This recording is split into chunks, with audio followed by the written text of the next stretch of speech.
alignment, we start off with the desired organizational results.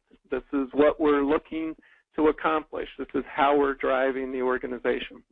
That gets translated to the desired performance, what people have to be able to do to get those results, and then that leads to our objective, the performance-based objective or enabling knowledge objective.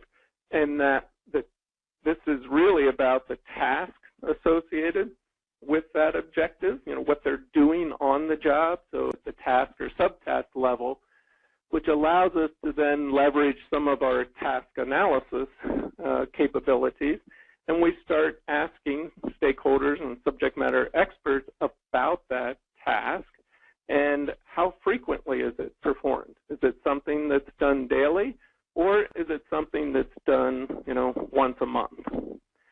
How important is that task to their responsibilities overall? Everything that I need to be able to do on my job, how important is that particular task? And how difficult is it to learn how to be proficient in that task? And then finally, what's the risk associated with performing that task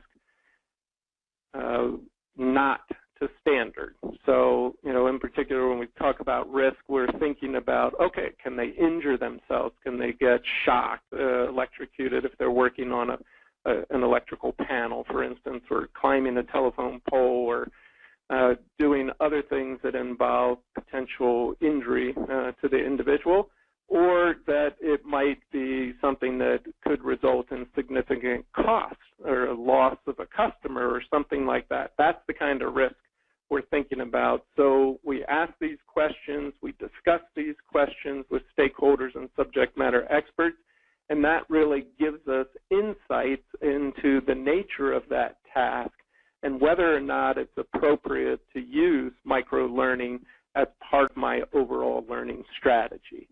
But just in general, if we think about those elements for micro-learning, frequency is something that could be high or low. So imagine, it's something that I do a lot, could mean that it's quite important, and therefore micro-learning can really add value.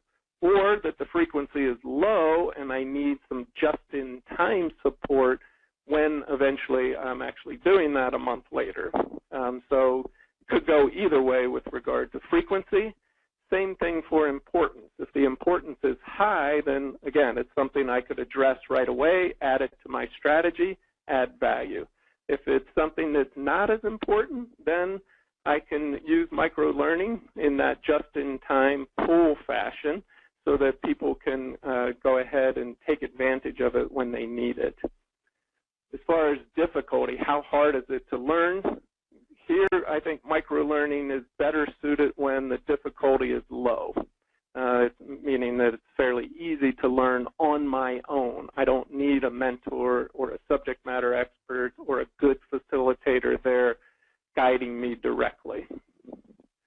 And the same is true for risk. The risk should be low so that if I am learning on my own, self-directed, then I don't, I'm not running into that potential of injuring myself when I'm trying to learn or causing, extra costs or problems associated with not being able to perform well. So difficulty and risk should be low, I think, in terms of a good fit for micro-learning as a self-directed solution.